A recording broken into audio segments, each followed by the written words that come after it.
691 سوال قرآن کریم کی سب سے پہچانی ہوئی علامت کون سی ہے؟ جواب قرآن کی سب سے پہچانی ہوئی علامت بسم اللہ الرحمن الرحیم ہے۔ 692 سوال قرآن کریم میں سب سے زیادہ قسم کا ذکر کس کے لیے ہے؟ جواب قرآن میں سب سے زیادہ قسم اللہ تعالیٰ کی ذات کے لیے کھائی گئی ہے۔ 693 سوال قرآن کریم میں سب سے زیادہ لعنت کس پر آئی ہے؟ جواب قرآن میں سب سے زیادہ لعنت ظالم اور کافر لوگوں پر آئی ہے۔ 694 سوال قرآن کریم کا سب سے بڑا اعجاز کیا ہے؟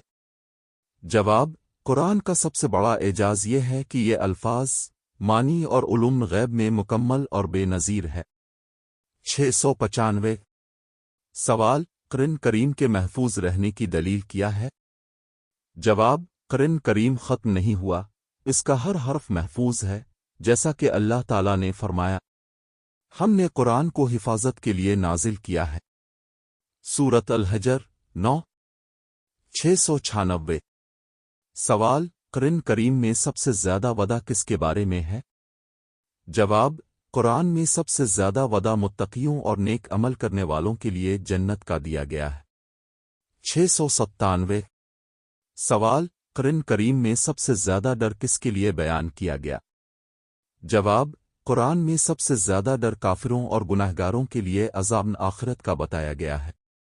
698 سوال قرآن کریم کے پڑھنے سے سب سے بڑا فائدہ کیا ہے؟ جواب قرآن پڑھنے سے دل میں سکون، عقل میں روشنی اور گناہوں کی معافی حاصل ہوتی ہے۔ 699 سوال قرآن کریم کی تلاوت کرنے والے کے لیے کون سا مقام ہے؟ جواب قرآن کی تلاوت کرنے والے کے لیے اللہ تعالیٰ کے نزدیک بلند مقام اور ثواب ہے۔ 700 سوال قرآن کریم میں سب سے زیادہ کس چیز کا حکم ہے؟ جواب قرآن میں سب سے زیادہ اللہ کی عبادت اور شرک سے بچنے کا حکم دیا گیا ہے۔ 701 سوال قرآن کریم میں سب سے زیادہ نصیحت کس کے بارے میں ہے؟ جواب قرآن میں سب سے زیادہ نصیحت انسانوں کو اللہ کی طرف رجوع کرنے اور نیکی پر عمل کرنے کی ہے۔ 702 سوال قرآن کریم کی حفاظت کس نے فرمائی ہے؟ جواب قرآن کی حفاظت اللہ تعالیٰ نے خود فرمائی ہے اور یہ ہر دور میں محفوظ ہے۔ 703 سوال قرآن کریم کی سب سے بڑی ہدایت کیا ہے؟ جواب قرآن کی سب سے بڑی ہدایت یہ ہے کہ انسان اللہ کی رضا کے مطابق زندگی گزارے۔